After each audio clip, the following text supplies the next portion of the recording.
Donc l'insécurité est liée à l'immigration? Moi je crois pas, honnêtement je crois pas. J'ai pas lu d'études qui démontrent de manière formelle ça. En revanche, effectivement on vit dans une période d'incertitude professionnelle parce que le monde du travail change très très vite avec l'arrivée des nouvelles technologies.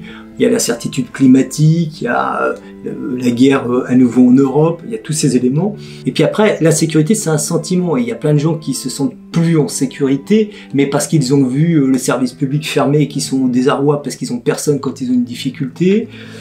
Après, il y a ceux qui habitent dans les villes où il peut y avoir des phénomènes de délinquance, mais faut pas oublier que Sarkozy, quand il arrive au pouvoir, il supprime la police de proximité qui avait un vrai rôle dans les quartiers, c'est-à-dire de régulateur, de comprendre qui était qui, canaliser les gens et de mettre ou de canaliser au maximum les trafics. Ça, c'est plus le cas aujourd'hui, donc ça, on a un vrai déficit de la police. Et puis par ailleurs, faut peut-être pas confondre insécurité et incivilité. On vit effectivement dans un monde où parfois les rapports entre les uns et les autres sont compliqués, les incivilités, il suffit de prendre le volant le matin où vous circulez à vélo dans les villes pour voir que c'est toujours compliqué sur les ronds-points, les priorités à droite, etc. Pour autant, est-ce que c'est de l'insécurité? Je suis pas sûr, mais en tout cas, on sent bien qu'effectivement, depuis la Covid, il y a un sentiment de crispation chez les Français, mais probablement ailleurs, qui est lié à l'omniprésence probablement des réseaux sociaux, et puis c'est quand même la sécurité, c'est quand même un truc bien monté en épingle par les chaînes d'infos en continu, qui elles ont besoin de vendre des images 24 heures sur 24